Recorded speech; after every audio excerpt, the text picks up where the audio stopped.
नमस्कार, स्वागत है आपका हमारे YouTube चैनल विनर्स में। आज हम बात करेंगे एमपी पुलिस प्रैक्टिस सेट के ओल्ड पेपर के सेट 113 की।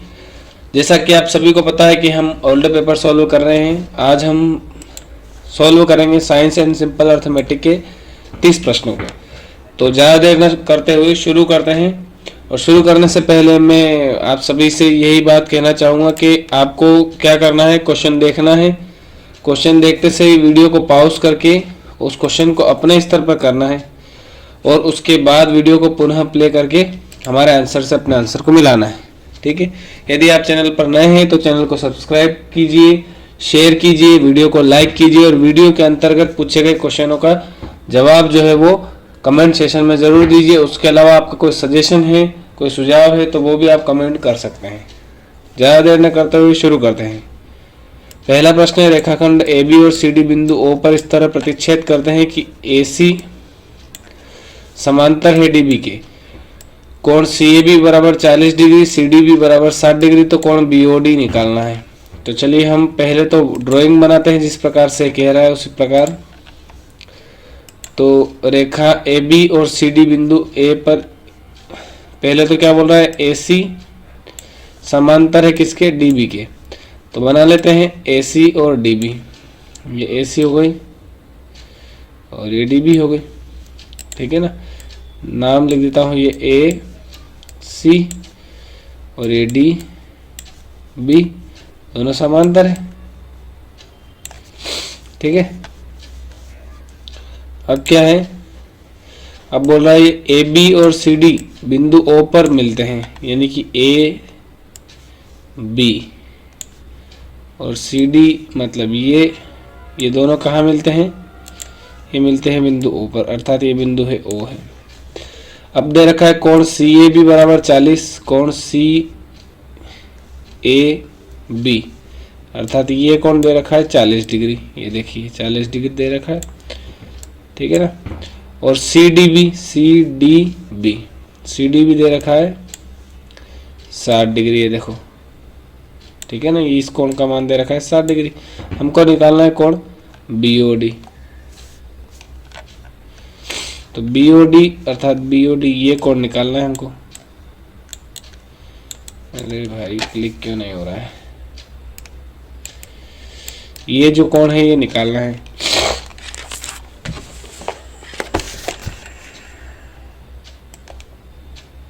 ठीक है ना। तो इसके लिए हम क्या करेंगे, इसमें त्रिभुज के तीनों कोणों का 180 डिग्री होता है। तो ये दोनों कोण हमको पता है, ये वाला कोण भी पता है। कैसे पता है, ये जो कोण B है ये ऐसे पता है कि ये दोनों समांतर रेखा है और एक तिर्यक रेखा काट रही है। तो जो कोण ये होगा अर्थात ये 40 डिग्री है, तो ये भी क्या होगा, 40 डिग्री होगा।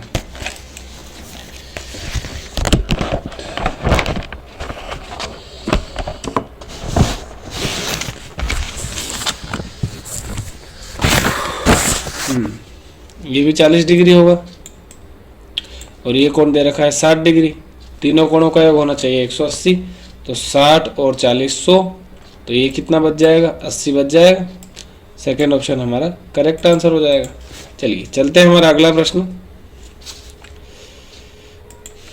प्रश्न है, एक वॉशिंग मशीन 3 वर्ष पहले 19,440 रुपये में खरीदी गई। इसके मूल्य में प्रति वर्ष 16 सही 2/3% का ह्रास होता है। तो 1 वर्ष के बाद मूल्य क्या होगा। तो वॉशिंग मशीन जो है वो 3 वर्ष पहले कितने में खरीदी गई, 19,440 में। तो यहाँ लिख लेते हैं इसका मूल्य जो है वो 19,440 3 वर्ष पहले खरीदी गई। और अब 1 वर्ष बाद मतलब टोटल कितने, 4 वर्षों का अंतर हो गया है। जो 4 वर्षों के अंतर वाला मूल्य हमको निकालना है। प्रति वर्ष 16 से 2/3 का ह्रास होता है। तो पहले तो ये ह्रास का मान निकाल लेते हैं। ह्रास का मतलब होता है 100 में से इतने परसेंटेज घटाना। 100% में से इतने परसेंट घटा रहे हैं तो घटा दीजिए। 100 में से किसको घटाना है, 16 × 48 और 2 50। इसका अर्थ होता है 50/3। तो इसमें से घटा देते हैं 50/3% को। तो बराबर हो जाएगा 3 का 100 में गुणा होगा तो 300। 300 में से 50 घटेगा तो क्या बचेगा, 250 बटे में, क्योंकि ये सब परसेंटेज है तो बटे में क्या आएगा, 100 भी आएगा 3 के साथ। तो यहाँ आ जाएगा 300। सॉल्व कर लेते हैं, 0 से 0 कट जाएगा, 55 का 25 और 5 6 30 हो जाएगा। अर्थात 5/6 प्रतिवर्ष कम हो रही है। 4 वर्षों का अंतर, 3 वर्ष पहले और 1 वर्ष बाद, मतलब टोटल 4 वर्षों का अंतर है। तो 4 बार गुना कर लेंगे 5/6, 5/6 का। ठीक है, 1 2 3 और ये 4। ठीक है, अब इसको सॉल्व कर लेंगे, जो भी आंसर आएगा वो हमारा आंसर हो जाएगा। कर लीजिएगा आप, कैलकुलेशन तो कर ही सकते हैं। चलिए चलते हैं हमारा अगला प्रश्न। सॉरी, क्वेश्चन नंबर 3 है, अंडर रूट के अंदर दे रखा है 0.0016 का मान क्या है। तो कुछ भी नहीं करना है, 16 का मान हमको पता है 4 होता है। अब कितने संख्या अंडर रूट के अंदर, कितने संख्या दशमलव के बाद है, तो 1 2 3 4, 4 संख्या है। तो अंडर रूट के बाहर कितनी हो जाएगी, 4 का अंडर रूट होता है 2, तो यहाँ 2 हो जाएगा। तो 0.04 हमारा आंसर हो जाएगा, जो कि फर्स्ट ऑप्शन में दे रखा है। चलिए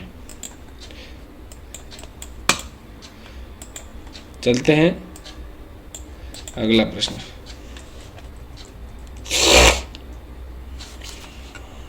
इस प्रकार का एक प्रश्न मैंने ऊपर आपको करवाया था। एक समांतर चतुर्भुज में दे रखा है AF जो है वो लंबवत है। देखिए, इस चिन्ह का मतलब होता है लंबवत और इस चिन्ह का मतलब होता है समांतर। ठीक है ना। और C लंबवत है AB के, AF बराबर 8 सेंटीमीटर और AB बराबर 12 सेंटीमीटर। तो C का मान निकालना है। आपको चित्र बना के कर लेना है, जैसे कि मैंने आपको फर्स्ट क्वेश्चन करवाया वैसा ही ऐसा भी ये चौथा क्वेश्चन भी है। तो आप इसका जो आंसर है मुझे कमेंट करके बताइएगा। नहीं कर पाते हैं तो भी मुझे कमेंट कीजिएगा कि सर क्वेश्चन नंबर 4 नहीं हो पाया है, तो मैं आपको करवा दूंगा। चलते हैं हमारा अगला प्रश्न। 24 मीटर लंबी और 8 मीटर ऊंची और 60 सेंटीमीटर मोटी दीवार के निर्माण के लिए 24, 12 और 8 सेंटीमीटर माप वाली ईंटों की संख्या ज्ञात कीजिए यदि दीवार का 10% भाग गारे से भरा जाता है। मतलब कि हमको केवल इसका 90% भाग ही उपयोग करना है। किसका, 24 गुणित 8 गुणित 60, इसका कितना 90% भाग उपयोग करना है। 1 मिनट, इसके गुणित में क्या आएगा, गुणित 90/100। गुणित 90/100 क्यों कर रहा हूँ मैं, क्योंकि इसका 10% तो गारे से भरेंगे हम, तो इसका 90% ही निकालना है। गुणित बटा में क्या आ जाएगा, 24 गुणित 12 गुणित 8 जो है उस माप वाली ईंटें हैं। तो यहाँ आ जाएगा 24, 12 और 8। अब यहाँ पे हमने एक गलती क्या की है कि यहाँ पे 24 मीटर दे रखा है, 8 मीटर दे रखा है और बाकी सभी जो आंसर है वो सेंटीमीटर में दे रखे हैं। तो इन 24 मीटर को हम सेंटीमीटर में कन्वर्ट कर लेते हैं। तो 1 मीटर में कितने सेंटीमीटर होते हैं, तो 100 सेंटीमीटर होते हैं। तो 24 और 8 दोनों के पीछे क्या लगा देंगे हम, 2 2 0 लगा देंगे, 100 का गुणा कर देंगे। ठीक है ना, ये हमने हमारी गलती सुधार ली। अब 24 से 2400 से ये 2400 पूरा का पूरा कट जाएगा, 8 से ये 8 कट जाएगा, 100 ऐसा कैसा बच जाएगा। ठीक है, बचा क्या, केवल बटे में 12 बचा है। तो 12 से 60 कट जाएगा, 12 पंजे 60। तो 5 का 90 में गुणा होगा तो 9 पंजे 45, 450। 450 के पीछे 2 0 और लगा दो, मतलब 3 0। तो ये 45,000 जो है वो ईंटें हमको चाहिए। चलिए चलते हैं हमारा अगला प्रश्न। ये थोड़ा माउस की व्यवस्था करनी चाहिए मुझे। हाँ, अब सही हो जाएगा, लग तो रहा है। एक व्यक्ति ने एक घोड़ा एक तांगा दोनों 3000 रुपये में खरीदे। उसने घोड़े को 20% लाभ पर तथा तांगे को 10% की हानि पर बेच दिया। इस तरह उसने कुल 2% लाभ प्राप्त किया। तो तांगे का लागत मूल्य बताइए। तो इसको आप 2 प्रकार से कर सकते हैं। आप ऑप्शन मान के चल सकते हैं कि तांगे का लागत मूल्य 1200 है, तो बचेगा क्या, 1800 रुपये घोड़े का बच जाएगा। फिर ऑप्शन के हिसाब से आप कर लीजिए कि क्या 2% लाभ आ रहा है। इस प्रकार से कर सकते हैं। या फिर आप घोड़े को x मान लीजिए, तांगे का लागत मूल्य x मान लीजिए। तांगे का लागत मूल्य अगर आप x मानेंगे तो घोड़े का लागत मूल्य क्या हो जाएगा, 3000 माइनस x हो जाएगा, माइनस x। उसके बाद फिर जिस प्रकार से बता रहा है उस प्रकार से आप इक्वेशन बना के सोल्व कर सकते हैं। तो कर लीजिएगा आप। अगर नहीं हो पाता है तो मुझे कमेंट करके बताइएगा, मैं आपको करवा दूंगा। चलते हैं हमारा अगला प्रश्न। यदि पी क्यू आर एस एक समांतर चतुर्भुज है जिसकी भुजा पी आर और क्यू एस दोनों बराबर है, तो पी क्यू आर एस में पी आर और क्यू एस क्या होंगे, मैं आपको चित्र से ही समझाऊंगा तो समझ में आएगा आपको। ये मान लेते हैं कि एक चतुर्भुज हो गया पी क्यू आर एस, ठीक है। पी क्यू आर एस में जो पी आर है, पी आर बराबर क्यू एस, पी आर क्या हो गया, ये पी आर है और ये क्यू एस, ये दोनों क्या है, ये दोनों विकर्ण है। जब दोनों विकर्ण बराबर होते हैं तो वो चतुर्भुज आकृति क्या कहलाती है, इस प्रकार की आकृति हमारी कहलाएगी आयत। हमेशा ध्यान रखिए कि आयत के दोनों विकर्ण जो है आपस में बराबर होते हैं लंबाई में। चलिए चलते हैं हमारा अगला प्रश्न।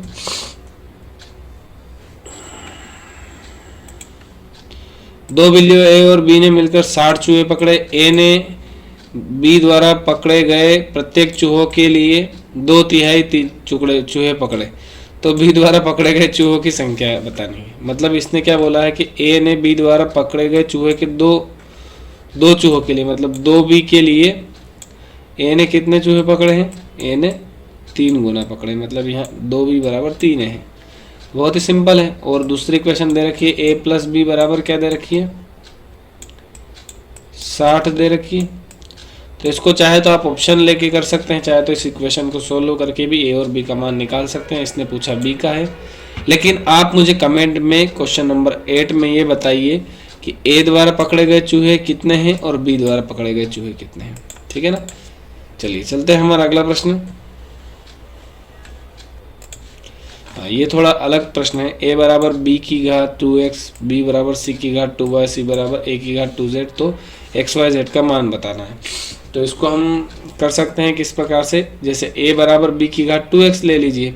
अब b का मान क्या दे रखा है, c की घात 2y दे रखा है, तो यहाँ b की जगह में क्या लिख सकता हूँ, c की घात 2y। a बराबर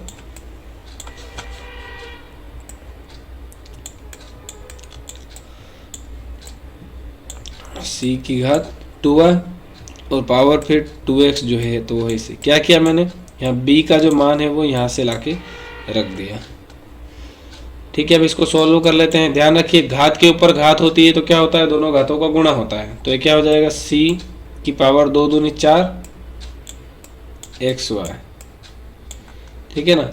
c का मान भी दे रखा है a की पावर 2z, तो यहाँ क्या हो जाएगा, बराबर में a की पावर 2z और इसकी भी पावर क्या हो जाएगी 4xy।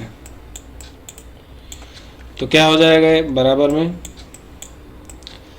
a की पावर 4 दूनी 8 xy z, और यहाँ ऊपर a है तो है ही सही, इधर LHS में a की पावर कुछ भी नहीं है मतलब 1 है। तो हम क्या करेंगे, घातांकों की तुलना कर लेंगे।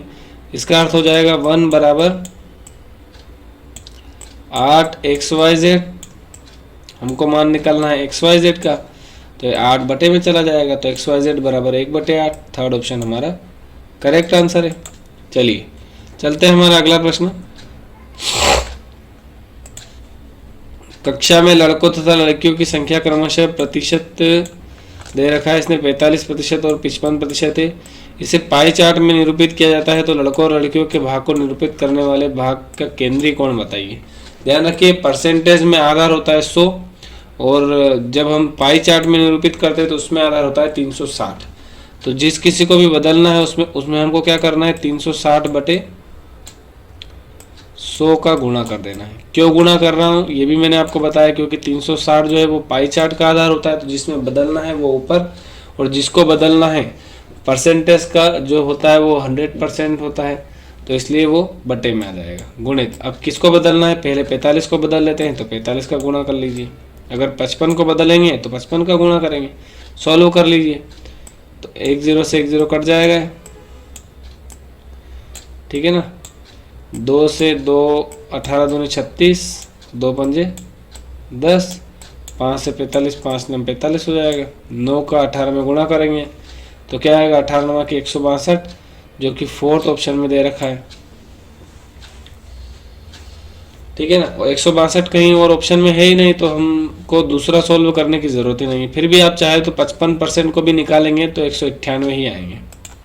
चलिए चलते हैं हमारा अगला प्रश्न। ये प्रश्न तो बहुत सरल है, x माइनस वाई और y माइनस एक्स का गुणनफल निकालना है। तो ये तो आप निकाल सकते हैं आराम से, कोई दिक्कत नहीं है। चलिए चलते हैं हमारा अगला प्रश्न।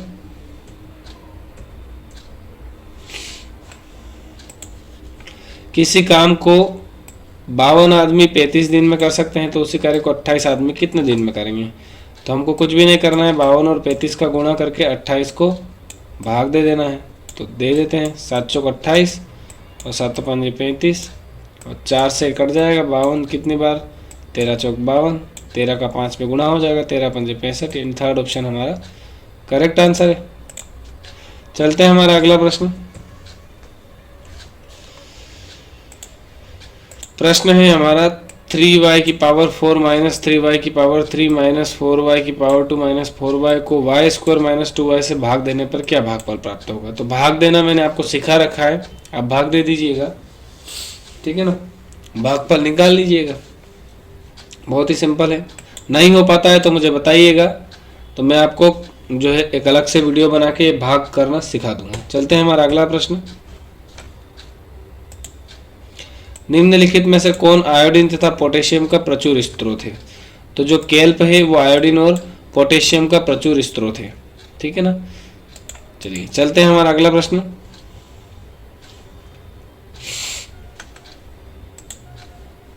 मुख की गुहिकाएं, रक्तवाहिकाएं और हृदय किस से बने होते हैं, ठीक है ना। मतलब प्रश्न तो ये लिखा हुआ है कि मुख की गुहिकाएं, रक्तवाहिकाएं, हृदय इत्यादि निम्न में से किसके साथ रेखित किए जाते हैं, लेकिन वो पूछना है चाह रहा है कि किस प्रकार के उत्तक से बने होते हैं। ये सभी क्या है, ये सभी उत्तकों के उपकला उत्तकों के प्रकार हैं, ठीक है ना। तो जो शल्की उपकला उत्तक होते हैं उनसे जो है ये मुख की गुहिकाएं बनी होती है, रक्तवाहिकाएं बनी होती है और हृदय इत्यादि शल्की उपकला उत्तक से ही बने होते हैं, ठीक है ना। अब देखिए एक चीज हमने नोटिस की है कि उत्तकों से संबंधित एक प्रश्न तो हर सेट में आ रहा है, तो आपको उत्तकों वाला जो चैप्टर है वो पूरा कंप्लीट कर लेना है अच्छे से। चलते हैं हमारा अगला प्रश्न। नीचे दिए गए 4 तत्वों में से कौन सा समूह एक इलेक्ट्रॉन का लाभ प्राप्त कर सकता है तथा अपने बाह्यतम कोश को पूर्ण कर सकता है। तो इसके लिए हमको क्या होना चाहिए, इन सभी का जो परमाणु क्रमांक है वो हमको पता होना चाहिए। तो फ्लोरीन का परमाणु क्रमांक क्या होता है, फ्लोरीन का होता है 9, क्लोरीन का होता है 17, हाइड्रोजन का होता है 1 और हीलियम का होता है, हाइड्रोजन का 1 होता है और हीलियम का होता है 2। अब ध्यान रखिए, आपने अष्टक नियम पढ़ा होगा, तो उसमें क्या कहते हैं कि प्रत्येक परमाणु अपना अष्टक पूर्ण करने के लिए अपने कक्ष में कितने इलेक्ट्रॉन चाहता है, 2 8 8 18 18 32, इस प्रकार से वो चाहता है, ठीक है ना। तो यहाँ हीलियम के पास तो 2 ऑलरेडी है, तो ये तो चाहेगा ही नहीं। इसके अलावा किसी के पास भी नहीं है, जैसे कि हाइड्रोजन है, इसके पास भी 1 है, अर्थात इसमें 1 की कमी है, तो ये चाहेगा कि 1 इलेक्ट्रॉन का लाभ प्राप्त करके 2 का पेयर बनाए। उसी प्रकार से जो फ्लोरीन है उसके पास 9 है, तो 9 है, तो उनको अगर हम डिवाइड करेंगे तो डिवाइडेशन फ्लोरीन के अणुओं का किस प्रकार से होगा, यहाँ मैं लिखता हूँ 2 और 7, इस प्रकार से डिवाइडेशन होगा। तो 2 और 7 9 हो रहे हैं, जबकि हमारे पास किस प्रकार से होना चाहिए, 2 और 8 होने चाहिए, अर्थात इसको भी क्या चाहिए, एक इलेक्ट्रॉन इसको भी चाहिए, फ्लोरीन को भी। तो ये भी एक इलेक्ट्रॉन का लाभ लेना चाहेगा। और क्लोरीन भी क्या चाहेगा, क्लोरीन को भी अगर आप डिवाइड करते हैं तो क्लोरीन का डिवाइडेशन यहाँ बताता हूँ मैं, 2 8 और 7, तो यहाँ उसका डिवाइडेशन होना चाहिए 2 8 8 में। तो यहाँ पे भी उसको एक इलेक्ट्रॉन की कमी हमको महसूस हो रही है, तो क्लोरीन भी क्या करेगा, एक इलेक्ट्रॉन लेना चाहेगा। मतलब स्टार्टिंग के जो तीनों हैं, फ्लोरीन क्लोरीन और हाइड्रोजन, ये तीनों हमको इलेक्ट्रॉन लाभ प्राप्त करने की कोशिश करने वाले दिख रहे हैं। तो एक थर्ड ऑप्शन में जो तीनों दे रखे हैं यही हमारा आंसर हो जाएगा, ठीक है ना। इसको और डीप में अगर आप पढ़ना चाहते हो अष्टक नियम, तो मुझे कमेंट में बताइएगा, मैं आपको अच्छे से पढ़ा दूंगा कि कौन से तत्व जो है वो कितने परमाणु क्रमांक लेना चाहते हैं, कितने अष्टक नियम क्या होता है, ठीक है ना। वैसे तो केमिस्ट्री बहुत बड़ी है, लेकिन जो खास चीज़ें हैं वो मैं आपको पढ़ा दूंगा अगर आप मुझे कहेंगे। तो कमेंट कीजिएगा अगर आप चाहते हैं तो, ठीक है ना। क्योंकि ये जो है ये तो हम प्रैक्टिस सेट लगा रहे हैं, यहाँ पे मैं इतना डीप में आपको समझा नहीं सकता। मैंने आपको शॉर्टकट में समझा दिया है, इसी में अगर आपको समझ में आ गया होगा तो बहुत अच्छी बात है। चलते हैं हमारा अगला प्रश्न। अरे सॉरी, नाभिकों में संचरित धागे जैसी संरचनाएं क्या होती है? नाभिक से मतलब यहाँ पे न्यूक्लियस है, ठीक है ना। तो वो जो होती है वो कहलाती है क्रोमेटिन, ठीक है। चलते हैं, ये भी कोशिका से संबंधित प्रश्न था, प्रश्न क्रमांक 17वां जो है। तो कोशिका और उत्तकों का जो चैप्टर है वो तो आपको अच्छे से कर लेना है। चलते हैं हमारा अगला प्रश्न। केवल पादप कोशिकाओं में पाए जाने वाले कोशिकांग का नाम बताइए। मतलब ऐसा कोशिकांग जो केवल पादप कोशिकाओं में पाया जाता है, जंतु कोशिका में नहीं पाया जाता। तो सभी को पता है कि जो हरित लवक है वो केवल पादप कोशिकाओं में पाया जाता है, जंतु कोशिकाओं में नहीं पाया जाता। अच्छे से समझाऊं तो जो हरित लवक है वो केवल पेड़ पौधों में ही पाया जाता है। पादप कोशिकाओं से मतलब है पेड़ पौधों की कोशिकाएं, और जंतु कोशिकाओं से मतलब है मनुष्य और पशुओं की कोशिकाएं। समझा रहा हूं मैं केवल, ठीक है ना। तो पादप कोशिकाएं मतलब पेड़ पौधों में ऐसा क्या है जो हम में नहीं पाया जाता है? तो हरित लवक, तभी तो पेड़ पौधे हरे होते हैं, इसलिए क्योंकि उनमें हरित लवक पाया जाता है, हम में नहीं पाया जाता है, इसीलिए तो हम हरे नहीं होते हैं, ठीक है ना। चलते हैं हमारा अगला प्रश्न। एक विलियन में 250 ग्राम जल में 50 ग्राम चीनी निहित है, तो विलियन के द्रव्यमान प्रतिशत से द्रव्यमान का परिकलन कीजिए। तो ये भी बहुत सरल प्रश्न है, इसको आप कीजिएगा, ठीक है ना। मतलब द्रव्यमान प्रतिशत हमको निकालना है, सीधी सी बात है, ठीक है।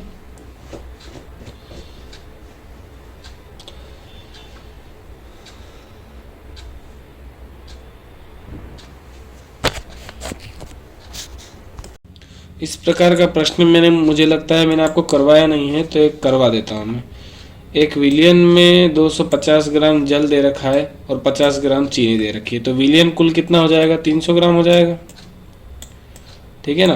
अब वो द्रव्यमान प्रतिशत मांग रहा है। द्रव्यमान प्रतिशत में हमेशा जल को नहीं गिना जाता, ये ध्यान रखिए। उसको बोलने की जरूरत नहीं है कि उसको चीनी का द्रव्यमान प्रतिशत पूछ रहा है वो, क्योंकि द्रव्यमान प्रतिशत अगर विलियन का पूछ रहा है तो विलियन में जो ठोस चीज हम मिला रहे हैं उसी का वो पूछ रहा है। तो चीनी जो है वो ठोस चीज है, तो 50 न्यू हमसे वो पूछ रहा है कि 300 का कितने प्रतिशत 50 है।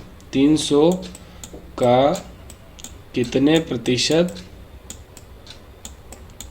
जो है वो 50 है, ठीक है ना। 300 कहाँ से आया? 250 ग्राम जल और 50 ग्राम चीनी, टोटल कितना हो गया? 300। अब उसने क्या पूछा? 300 का कितने प्रतिशत 50 है, तो निकाल लीजिए। 2 0 से 2 0 कट जाएगा, तो 3 का भाग देते हैं 50 में। 3 एकम 3, 16 3 48, 16 दशमलव में कुछ आंसर आ रहा है। 16 जो है वो फर्स्ट ऑप्शन में ही दे रखा है, तो पूरा भाग देने की जरूरत भी नहीं है, ठीक है ना। चलिए चलते हैं हमारा अगला प्रश्न। पृथ्वी पर आदमी द्वारा लगाया गया दाब न्यूनतम होता है जब वह, ध्यान रखिए, दाब को अगर न्यूनतम करना हो तो क्या करना चाहिए? आपने पढ़ा होगा कि दाब जो होता है वो आयतन का उल्टा होता है, ठीक है।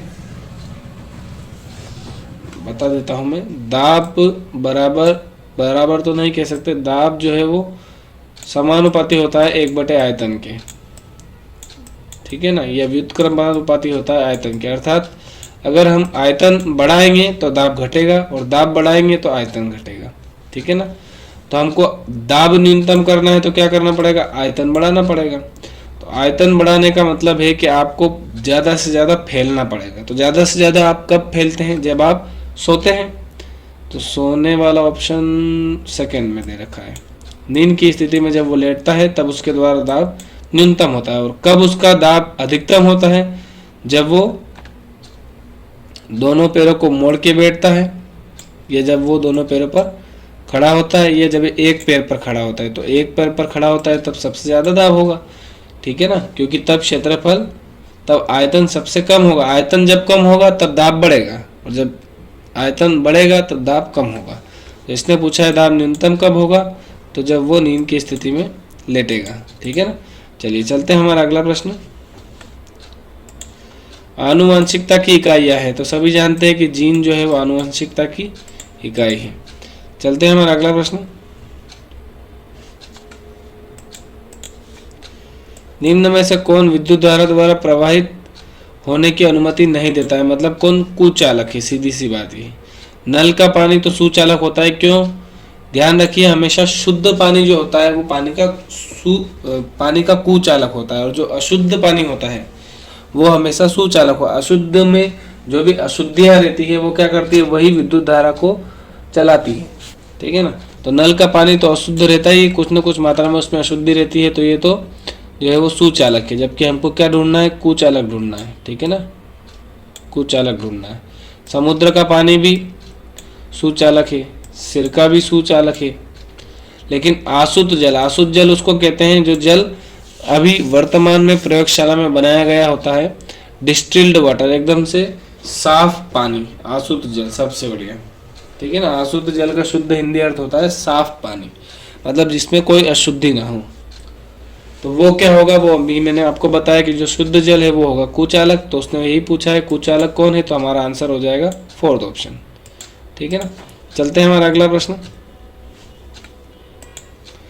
निम्न में से कौन जैव संहति ईंधन ऊर्जा का स्रोत नहीं है? जैव संहति मतलब वही जीवों के द्वारा जो भी ऊर्जा बने हैं, जैसे पेट्रोलियम हुआ, ये क्या है? जीवाश्मों से बने हैं, जीवाश्म ईंधन है, ठीक है ना। तो इनमें से कोई ऐसा है जो जीवाश्म ईंधन नहीं है, जैसे कि कोयला है तो ये जीवाश्म ईंधन है, लकड़ी भी जीवाश्म ईंधन है, और गोबर गैस भी जीवाश्म ईंधन है। जीवाश्म ईंधन उसे कहते हैं जो जीव से बना है ना। तो ये सभी जीव से बने हुए हैं, जीवाश्म ईंधन है। जबकि नाभिकीय ऊर्जा जो है वो जीवाश्म ईंधन नहीं है, ठीक है ना। चलते हैं हमारा अगला प्रश्न। रात्रिचर पक्षी का एक उदाहरण है, तो सभी जानते हैं कि उल्लू जो है वो रात्रिचर पक्षी में आता है, अदर पक्षियों की तरफ देखने की जरूरत भी नहीं है। चलते हैं हमारा अगला प्रश्न। किलोवाट घंटा, किलोवाट घंटा नहीं, आपको समझ में आया तो KWH आपने पढ़ा होगा, ठीक है ना। किलोवाट आवर्स जो है वो किसकी इकाई होती है? तो ये होती है विद्युत ऊर्जा की, ठीक है ना। विद्युत ऊर्जा की जो इकाई होती है वो होती है किलोवाट घंटा, या वाट प्रति घंटा भी होती है, ठीक है ना। चलते हैं हमारा अगला प्रश्न। कोशिका अंगक जो सभी गतिविधियों को नियंत्रित करता है क्या कहलाता है?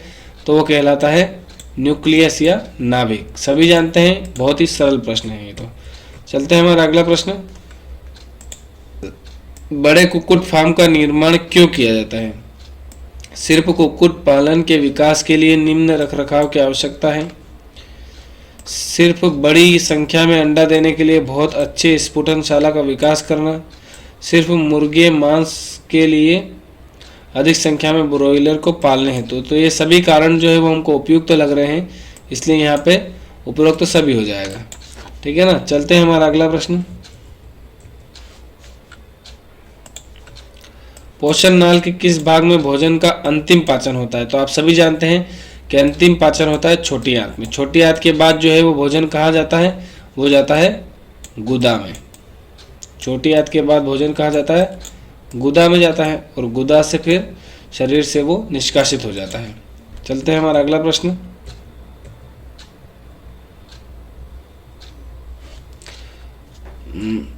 प्रश्न पढ़ लेते हैं पहले।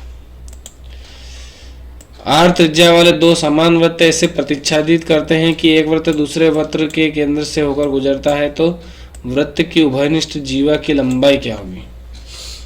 1 मिनट में चित्र बना के आपको समझाता हूँ।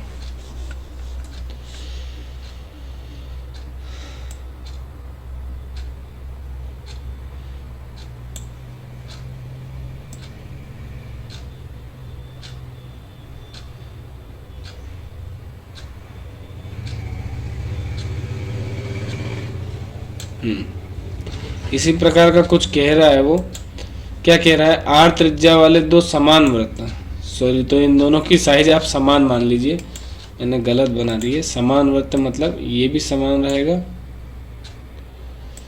और ये भी समान रहेगा, ठीक है ना। दोनों की त्रिज्याएं समान है, मतलब इसकी जो त्रिज्या है वो भी आर है, और इसकी जो त्रिज्या है वो भी r है। ठीक है ना भाई, यहाँ नहीं तो यहाँ का ही मान लीजिए आप r, ये त्रिज्या r हो गई। ठीक है ना, तो दो समान त्रिज्या वाले वृत्त एक दूसरे को ऐसे प्रतिच्छेदित करते हैं कि एक वृत्त दूसरे वृत्त के केंद्र से होकर गुजरता है। मतलब ये क्या है, ये केंद्र है। ठीक है ना,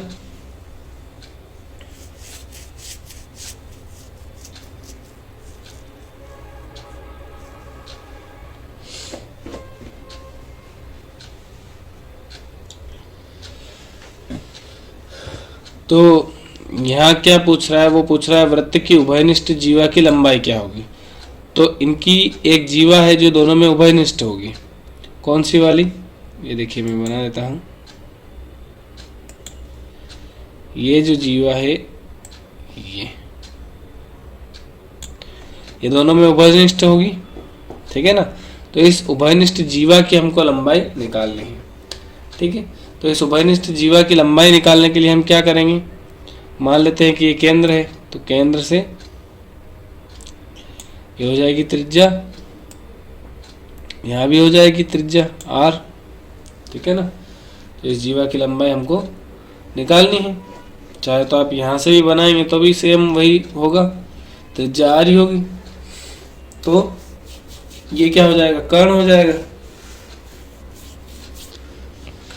तो कर्ण का वर्ग बराबर लंब का वर्ग प्लस आधार का वर्ग। इस प्रकार से आप सूत्र लगा के इस उभयनिष्ठ जीवा की लंबाई जो है वो ज्ञात कर सकते हैं।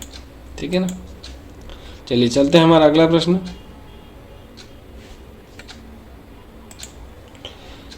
निम्न में से कौन सा कथन गलत है। 216 एक पूर्ण वर्ग है।